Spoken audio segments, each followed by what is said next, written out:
자, 먼저 알아야 될 것은 하나님께서 이스라엘 백성들의 행군 방향을 애굽을 나올 때부터 철저하게 세밀하게 인도하셨다는 사실입니다. 그러니까 홍해 바닥에 이렇게 이스라엘 사람들이 실수로 길을 잘못 들어서 내몰린 것이 아니고 하나님께서 의도적으로 인도하신 방향대로 간 것이 바로 홍해 바로 앞이었다는 사실이에요. 사실 상식적으로 하나님께서 이스라엘 백성들을 이해할 수 없는 방향으로 인도하셨습니다. 출애굽기 13장 20절을 보세요. 그들이 숫곳을 떠나서 광야 끝 에담의 장막을 치니. 사실은 이 행군 방향 설정이 조금 이상합니다. 지도를 보면서 설명을 드리겠습니다. 지금 라암센에서 나와가지고 보통 이 약속의 땅까지 가는 길은 크게 두 가지 방법이 있는데 제일 이집트인들이 선호하는 방법이 이 해안가를 따고 그냥 가는 거예요. 그러면 제일 빨라요. 빠르게 가면은요, 한 일주일, 2주일이면 갈 수 있어요. 그런데 여기는 이제 블레셋 사람들이 사는 땅을 통과해야 되죠. 그런데 만약에 돌아간다고 할 때는 이 숫곳 예답 이렇게 돌아와서 이렇게 광야 쪽으로 돌아가야 되는 거예요. 이렇게 되면은 한 달, 두 달 이상 가는 긴 길인데 하나님께서 굳이 이쪽으로 돌리셨어요. 편하고 빠른 길을 놔두고 거기에 대해서 성경은 설명을 합니다. 출애굽기 13장 17절 18절 바로가 백성을 보낸 후에 블레셋 사람의 땅의 길은 가까울지라도 하나님이 그들을 그 길로 인도하지 아니하셨으니 이는 하나님이 말씀하시기를 이 백성이 전쟁을 하게 되면 마음을 돌이켜 애굽으로 돌아갈까 하셨습니다. 그러므로 하나님이 홍해의 광야길로 길을 돌려 백성을 인도하심에 이스라엘 자손이 애굽 땅에서 대열을 지어 나올 때에 그러니까 하나님께서 이 빠른 해안길로 보내지 않은 까닭은 그 해안길 곳곳에 포진하고 있는 철제 무기로 무장하고 있는 블레셋 사람들과의 전쟁 때문입니다. 이스라엘 백성들이 전혀 전쟁 경험이 없는 비무장 민간인들이 강한 블레셋 군대랑 맞부딪히게 되면은 아이고 무서워라 그래가지고 유턴해가지고 그냥 애굽으로 도망갈까봐 일부러 그들과의 충돌을 피한 거예요. 그래서 좀 멀리 돌아가더라도 광야길로 끌어내리신 것인데 그래서 광야 끝 에담으로 왔는데 그게 또 다가 아니었어요. 2절을 보세요. 이스라엘 자손에게 명령하여 돌이켜 바다와 밑돌 사이에 비아히로답 곧 바알스본 맞은편 바닷가에 장막을 치게 하라. 자, 광야길로 돌리셨을 뿐 아니라 또 이상한 명령이 또 하나 더 내려옵니다. 지도를 다시 보겠습니다. 자, 광야길로 숫곳으로 내려와서 에담까지 갔으면 이제 여기서 광야길이라 해도 이렇게 가면 되거든요. 그런데 갑자기 여기서 남동쪽으로 돌려가지고 비아히로까지 끌어내렸어요. 아시다시피 중요한 것은 약속의 땅으로 가기 위해서 홍해를 통과하지 않아도 됐어요. 이리로 가든 그럼 되는데 굳이 이리로 내려가지고 굳이 여기까지 들어온 홍해바다를 건너야만 되는 상황으로 만들어버린 거예요. 자, 홍해바다를 생각할 때 어떤 학자들은 아카바반을 건넜다, 여기를 건넜다 말하는 게 있는데 이 넓이를 보세요. 이거 건널 수 있는 바다가 아니에요. 아무리 바닷길이 갈라져도 이 정도 갈라지면요 50km, 100km가 됩니다. 홍해바다를 건넌 지점은 이쯤이에요. 비아히로 돼서 바알스본으로 됐는데 보시다시피 폭이 좁아지죠. 이쪽의 지형을 조금만 그림을 보면서 설명을 드리면은 이 연안이 완만하게 내려갑니다. 비아히로 돼서 바알스본 이 지점으로 갈 때 그래서 평균 수심이 한 15m 정도 15m도 깊어요. 여기 밑바닥에서 여기 천정까지가 한 10m 되겠습니까? 그런데 여기에 1.5배나 되는 깊이에요. 아주 깊은 바다인데다가 그 거리가 한 10km 정도 됩니다. 보통 사람들의 보폭으로 사람이 걷는 스피드가 맨몸으로 걸을 때 시속 4km 정도예요. 그런데 이 많은 짐을 바리바리 지고 가축들 다 몰고 가려면 시속 한 2km 정도 잡아볼 때 10km 바다를 건너는 것도 한 5시간은 걸렸을 것이라고 생각을 합니다. 이따가 말씀드리겠지만 어느 정도 넓은 길을 건너는가도 중요하죠. 근데 중요한 사실은 이 비아히롯이라는 이 지점이 군사 전문가라면 결코 택하지 않을 막다른 골목이라는 거예요. 그 북쪽으로는 이집트와 블레셋의 요새들이 있고 또 서쪽으로는 이집트로 돌아가야 되는 이집트 전체대가 추격해오고 있는 통로고 남쪽으로는 끝없는 사막이에요. 열린 곳이라고는 홍해바다뿐이에요. 동쪽으로. 그러니까 정말 이 막다른 골목 같은 이곳으로 하나님이 굳이 몰아넣으셨어요. 자, 반드시 홍해를 거쳐서 약속의 땅으로 갈 필요가 없는데 하나님이 굳이 그곳으로 데려가신 거예요. 여기에는 이유가 있습니다. 자, 5절 읽습니다.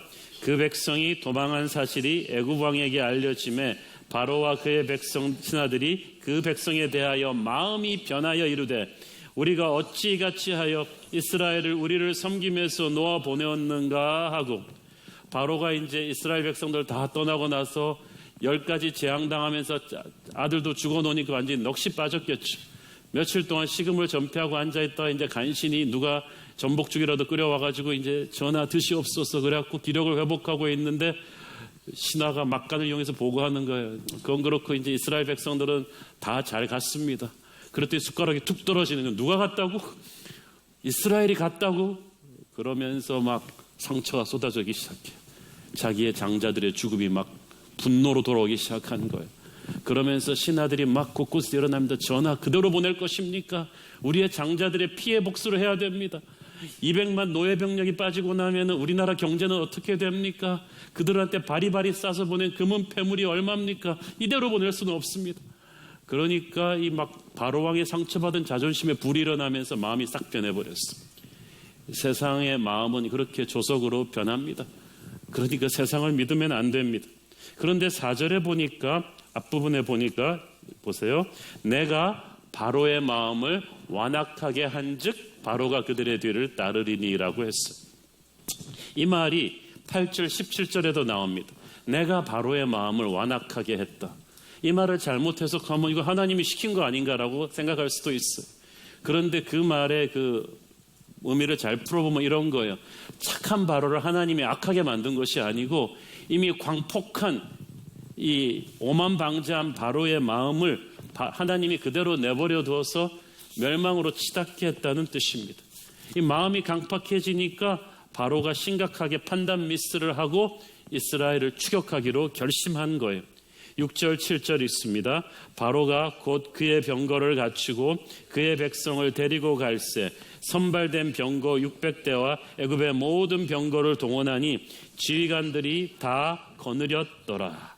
당시 애굽의 병거는 그 모든 사람들이 두려워하는 무기였어요. 2개의 바퀴가 달려있고 2마리의 말이 끌었는데 그리스 전차처럼 뒤가 열려있고 안짐대가 갖춰져 있습니다. 보통 한 명의 무사와 한 명의 말을 모는 기수가 탔는데 왕이 타는 병거는 3명이 타야 되니까 보통 병사들 것보다 더 크고 튼튼했겠죠. 이 수백 대의 병거들을 중심으로 한 이집트 군대가 쫙 몰려가면 애지간한 나라 군대는 그냥 초토화되어 버렸습니다. 무적의 무기였습니다. 바로 왕은 최강의 병거 600대를 앞에다 세우고 그 뒤를 받치는 병거들을 총동원했습니다. 그 뒤에 따라붙는 보병까지 합치면 수만 명은 됐을 거예요. 비무장한 민간인들을 상대하기에는 너무나 큰 에집트의 엑기스와 같은 총병력을 다 동원한 거예요. 그걸 봐서 지금 바로는 분노로 이성을 잃어버렸어. 그것이 그에게 재앙이 될 줄은 아무도 몰랐죠. 기껏해야 평균 시속 한 3km, 2, 3km로 걷는 민간인들이 떠난 지 일주일 뒤에 이 병거대는 보통 시속 40km, 50km를 밟는 이 병거대가 무섭게 쫓아갑니다. 하나님께서 그러나 이 모든 것들을 다 염두에 두고 계셨다. 하나님이 빨리 갈 수 있는 해안길을 두고 이스라엘 사람들이 광야길로 빠지게 한 것은 블레셋 사람과 부딪혔을 때 전쟁을 두려워해서 애굽으로 돌아갈까 봐 염려하셨기 때문이라고 했죠. 그런데 블레셋 군대보다 10배나 더 강한 애굽 군대가 이제 쫓아온다는 말이에요. 이거는 마치 늑대 피해가지고 호랑이 앞에다 갖다 놓는 것과 마찬가지입니다. 이것은 무슨 의미였겠습니까? 블레셋이 힘든 상대라면 애굽은 불가능한 상대예요. 이스라엘이 절대 이길 수가 없어요. 그렇지만 그 애굽을 그대로 두면 항상 애굽은 이스라엘에게 트라우마로 남아있을 거예요. 언제든지 저 애굽 군대는 쫓아올 수 있는 군대예요.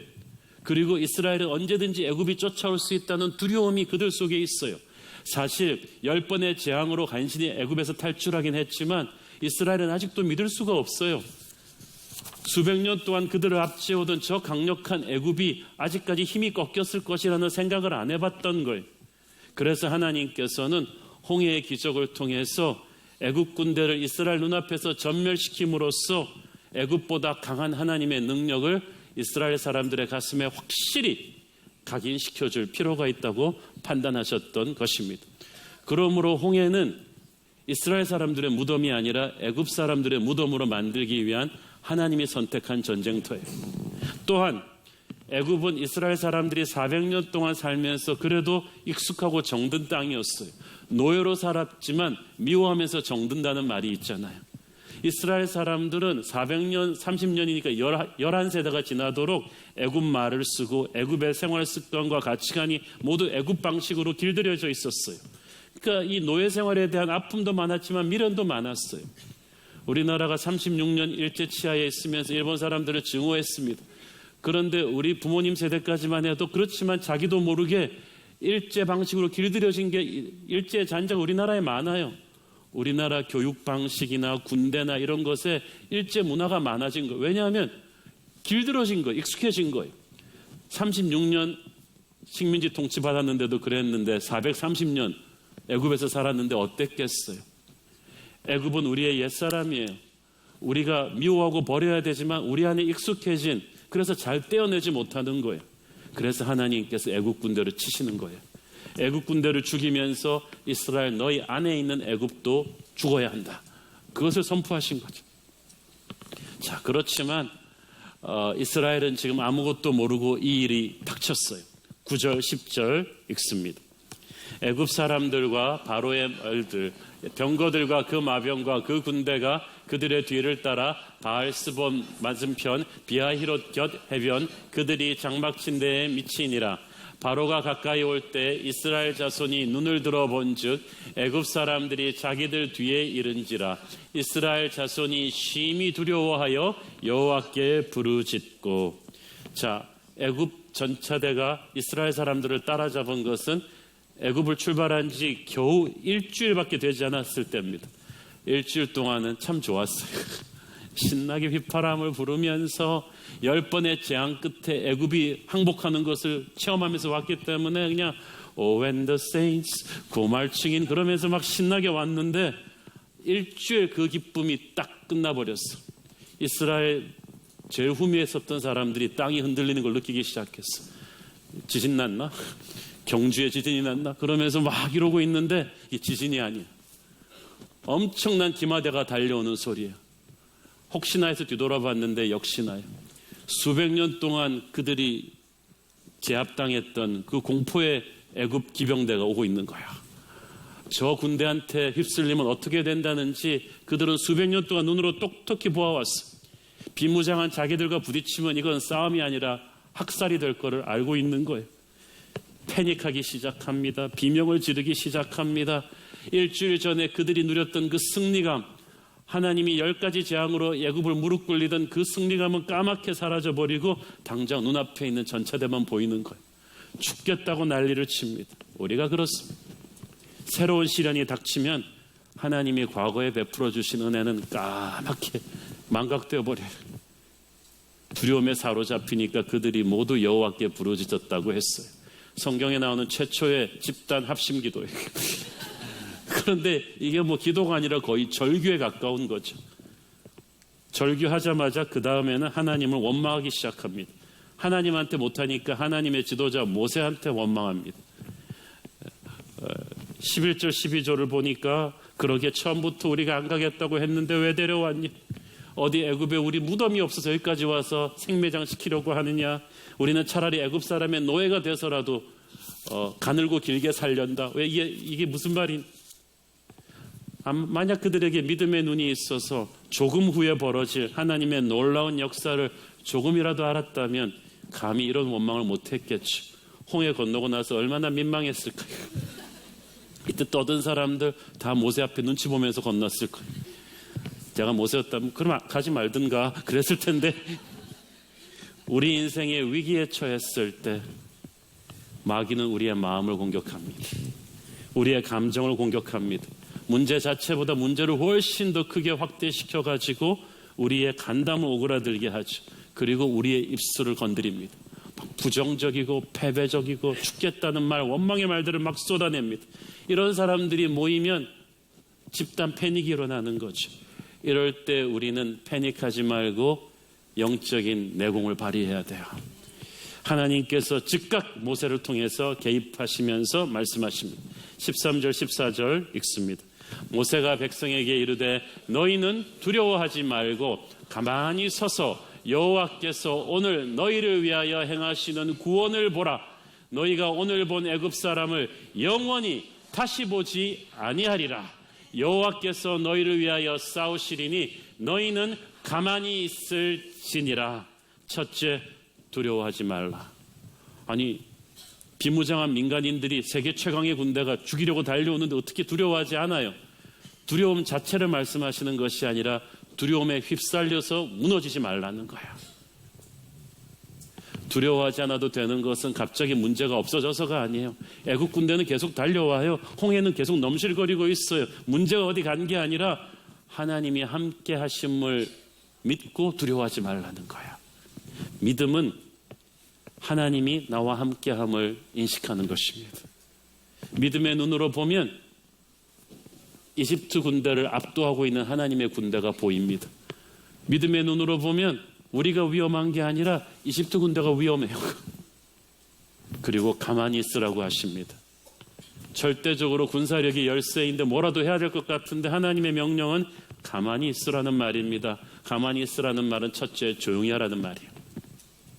입술의 권세가 엄청나요.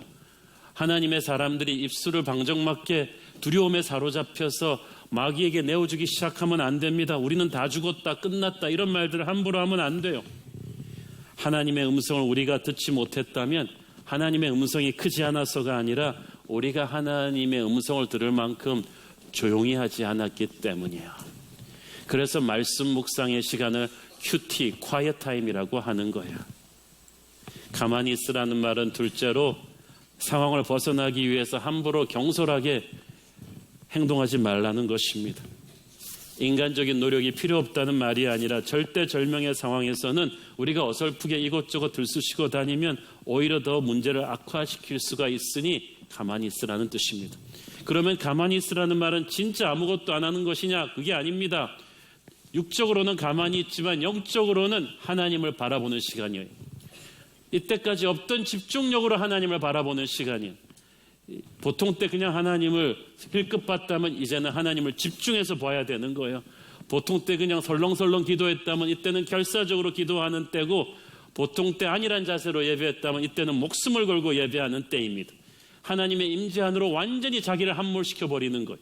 그게 가만히 있어 하나님 앞에 엎드리는 것입니다. 그때 역사가 시작됩니다. 셋째, 하나님의 액션을 보라.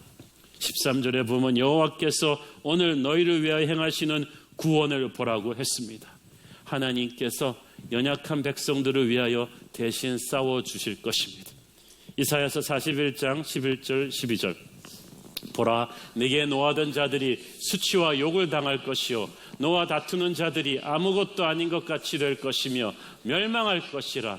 네가 찾아도 너와 싸우던 자들을 만나지 못할 것이요 너를 치는 자들은 아무것도 아닌 것 같고 허무한 것 같이 되리니. 자, 보세요. 이때까지 이스라엘 사람들은 자기들의 백기사가 없었어요. 그냥 치면 맞고 때리면 그냥 가만히 있었어야만 했어요. 그러나 이제부터는 달라요. 하나님께서 그들을 위해 대신 싸워주실 것입니다. 이제 그들이 약하다고 해서 얕잡아보고 막 공격하던 적들은 차원이 다른 상대와 만나야 합니다. 하나님과 만나야 되는 거야. 이스라엘보다는 강했지만 하나님에게는 상대가 안 되는 그들이 부서지는 장면을 하나님이 보여주시겠다고 하십니다. 근데 중요한 거는 일이 이루어지기 전에 너희들이 믿음의 눈으로 이것을 먼저 보라는 거예요. 타이밍이 웃기잖아요. 애굽을 멸망시키고 나서 이 애굽 전체들을 수장시키시면서 이거 좀 봐라 그러시는 게 아니라 아직 아무 일도 일어나지 않았는데 아직도 기세등등하게 쫓아오는데 하나님이 너희를 위해 싸우시는 것을 봐라. 그럼 무슨 말이에요? 믿음의 눈으로 먼저 보라는 거야. 다 된 다음에 말하는 것은 뉴스 기자가 보고하는 것이 믿음의 눈으로 본 게 아니에요. 하나님의 사람은 믿음의 눈으로 우리 대적들의 다가올 멸망을 미리 보는 거예요. 그때 담대함이 생겨요. 하나님이 또 말씀하십니다. 앞으로 나가라고 하십니다. 15절 읽습니다. 여호와께서 모세에게 이르시되 너는 어찌하여 내게 부르짖느냐? 이스라엘 자손에게 명령하여 앞으로 나가게 하라. 아니, 어려울 때 부르짖는 게 잘못됐나요? 기도하는 게 잘못되었다는 게 아니고 기도할 때가 있지만 이제는 행동할 때라고 하시는 것입니다.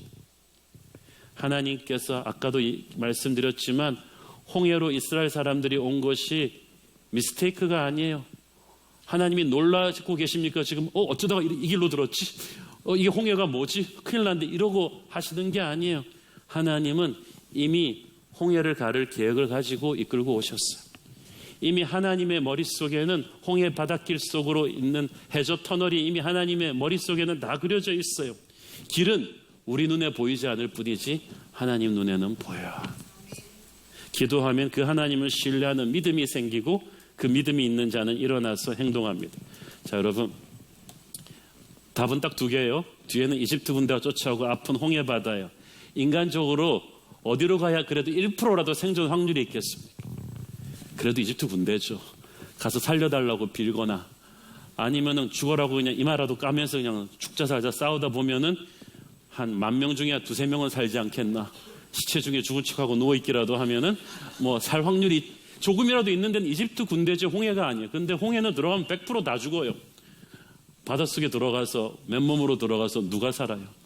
그런데 하나님의 옵션은 100% 다 죽는 홍해로 들어가라는 것입니다. 중요한 것은요, 바닷물을 가르고 나서 그들을 앞으로 보낸 것이 아니고 그들이 앞으로 전진하는 것이 먼저였다는 사실이에요. 믿음의 발자국을 떼지 않으면 홍해는 갈라지지 않습니다. 40년 후에 가나안 땅 앞에서 요단강도 마찬가지예요. 아직 갈라지지 않았는데 하나님께서 전진하라고 할 때 발이 물에 딱 들어가면서 갈라졌어요. 타이밍이 놀랍지 않습니까?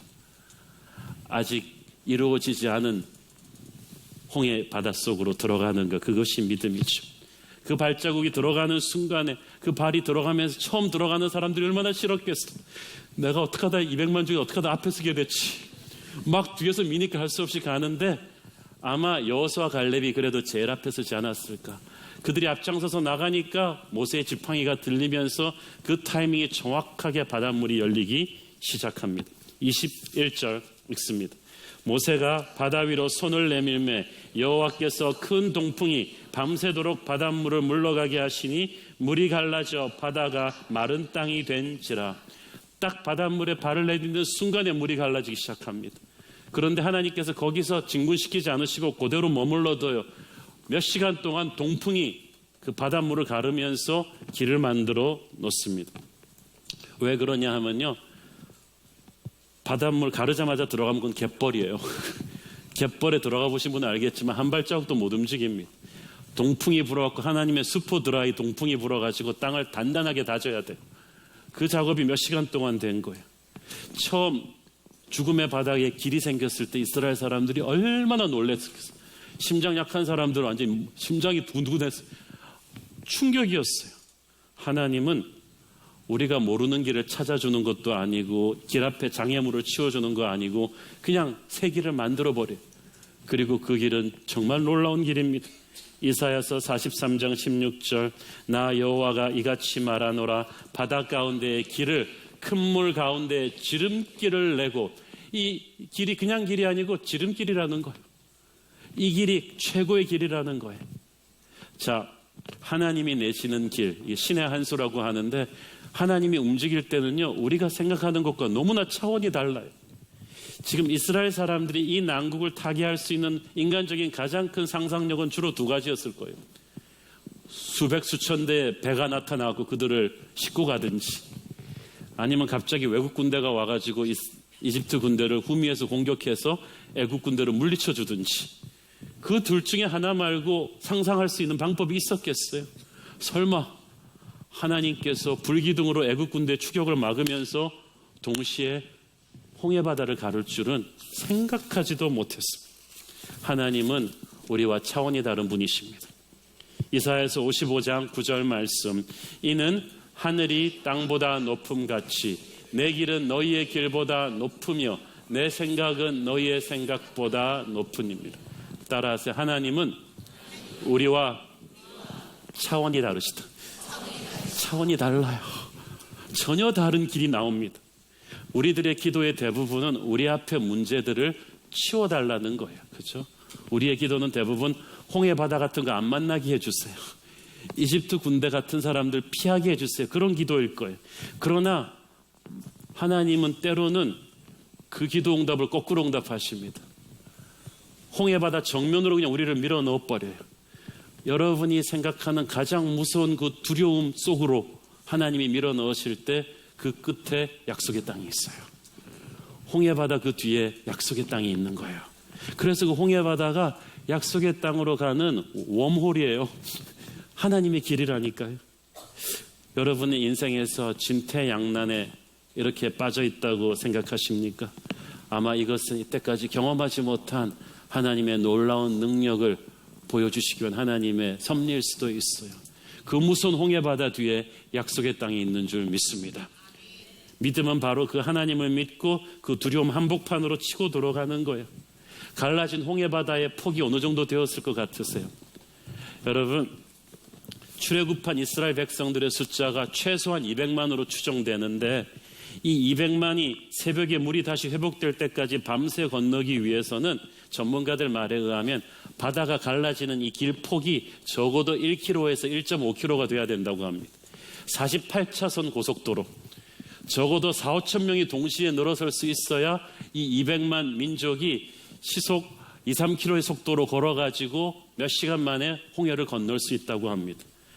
야, 여러분, 5천 명이 동시에 늘어설 수 있는 48차선 고속도로는 전 세계 어디에도 존재하지 않는데 하나님께서 그때 바닷속으로 그 길을 뚫으신 거야. 하나님께서 아까도 말씀드렸듯이 몇 시간 동안 바다를 말려서 단단한 마른 땅, 안전한 땅으로 만드셨어요. 그래서 건너게 하신 거예요. 하나님이 우리를 위해서 내시는 길은 크고 놀라운 길인 줄 믿습니다. 안전한 길인 줄 믿습니다. 처음에 바다 한가운데로 길이 열렸을 때 이스라엘 백성들이 그 들어가면서 얼마나 겁이 났겠어요. 29절을 읽어보겠습니다. 그러나 이스라엘 자손은 바다 가운데를 육지로 행하였고 물이 좌우에 벽이 되었더라. 여기서 말하는 벽은요, 히브리 언어 벽은 그냥 동네 담장이 아닙니다. 거대한 성벽의 벽인 거예요. 15m예요. 수심이. 여기서부터 이 천정까지의 1.5배가 되는 거대한 물의 벽이 섰는데 여러분 생각해 보세요. 이렇게 여러분이 이렇게 막 걸어 들어가는데 옆에 15m 물벽이 있어요. 근데 물이 어디로 간 게 아니에요. 물이 바로 옆에 막 흐르고 있어요. 나중에 애굽 사람들은 수장시켜 버리는 그 물인데 이스라엘 사람들만 비켜가고 있는 거예요. 우리의 인생도 그렇습니다. 문제가 어디 간 거 아니에요. 우리 옆으로 죽음의 물이, 불경기의 물이, 질병의 물이, 사나운 사람들의 비방의 물이 계속 흐르고 있어요. 우리나라 정치, 교육, 김정은은 계속 핵을 개발하고 있어요. 그게 계속되고 있는데도 하나님의 사람은 은혜로 지금 살아서 계속 행진하고 있는 거예요. 어떤 죽음의 물이 와도 우리는 계속 행군해 가야 되는 거예요. 죽음의 물이 여러분 옆으로 흘러 지나가게 하십시오. 예수의 보혈이 여러분을 지켰을 때 정신 차리고 보면 여러분은 약속의 땅에 도달해 있을 거예요. 그러나 이제 밤이 지나고 새벽이 가까웠을 때 이 구원의 바다가 애국 군대에게는 심판의 바다가 되어버립니다. 23절 25절 읽습니다. 애국 사람들과 바로의 말들, 병거들과 그 마병들이 다 그들의 뒤를 추격하여 바다 가운데로 들어오는지라. 새벽에 여호와께서 불과 구름 기둥 가운데서 애국 군대를 보시고 애국 군대를 어지럽게 하시며 그들의 병거 바퀴를 벗겨서 달리기가 어렵게 하시니 애굽 사람들이 이르되 이스라엘 앞에서 우리가 도망하자. 여호와가 그들을 위하여 싸워 애굽 사람들을 치는도다. 이 홍해 바다가 갈라진 정확한 지점은 아직도 학자들 사이에서 의견이 분분하지만 그 당시 이 좁고 긴 바다와 호수로 이어졌던 그 지점은 나일강 지류의 흐름으로 인해서 여러 가지 지형 변화를 겪었습니다. 이 화면에 구글 지도 오른쪽을 보면 이것이 현재 구글 지도인데 이게 이 사건이 일어났던 때가 BC 1446년인데 BC 600년경에 나일강의 홍수와 여러 가지 토사가 밀려옴으로 인해서 그때까지만 해도 바다였던 이 지점이 많은 경우 이 내륙화돼 버렸어요. 그래서 지금 이제 수에즈 운하를 둘러싸고 있는 이쪽 지역에서 많이 육지가 되었기 때문에 그 당시 수장되었던 애굽 전차들의 잔재가 지금도 많이 발견되고 있는 거예요. 자, 30절 읽습니다. 그날에 여호와께서 이같이 이스라엘을 애굽 사람의 손에서 구원하심에 이스라엘이 바닷가에서 애굽 사람들이 죽어 있는 것을 보았더라. 그토록 공포의 대상이었던 애굽의 병사들이 바닷가에 시체가 되어서 널려 있는 것을 보면서 이스라엘 사람들이 뭘 생각했겠어요? 기쁨과 두려움이 교차했을 것입니다. 정상적으로 하면 자기들도 그렇게 시체가 되어서 누워 있어야 마땅해요. 쓰나미 같은 바다에 휩쓸리면 죽는 게 정상이지 사는 게 정상입니까? 그들은 비정상적으로 살았어요. 은혜란 비정상적으로 살아나는 것입니다. 불경기면 다 기업들이 도산하는 게 당연한데 은혜의 기업은 살아남아요. 취업난을 겪을 때 다 취직을 못하는데 은혜의 사람이 취직을 하는 거예요. 사고가 나서 다 죽는데 하나님의 사람은 하나님의 때까지 살아남는 거예요. 여기에 메시지가 있습니다. 애굽의 노예였던 그들의 옛사람은 홍해에서 애굽 병거들과 함께 죽었어요. 이제는 하나님의 은혜로 죽음에서 살아난 새 인생을 살아야 돼요. 그래서 성경에서는, 신약 성경에서는 이 홍해 도화 사건을 십자가 부활 사건으로 봅니다. 죄로 물든 우리의 옛사람은 심판의 물에서 죽었고 이제 은혜로 살아난 새 사람이 되었습니다. 그런즉 누구든지 그리스도 예수 안에 있으면 새로운 피조물이라 이전 것은 지나갔으니 보라 새 것이 되었도다.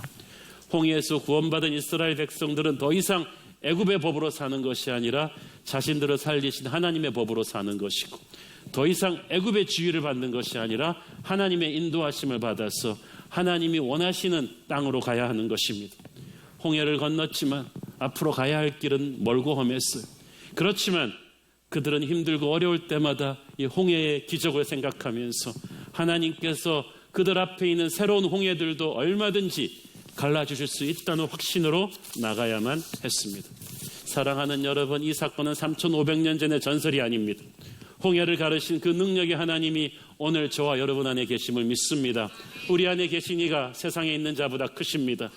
어떠한 홍해바다 앞에서도, 어떠한 애국군의 추격 앞에서도 두려워하지 마십시오. 강하고 담대하게 승리하기를 축원합니다. 기도하겠습니다.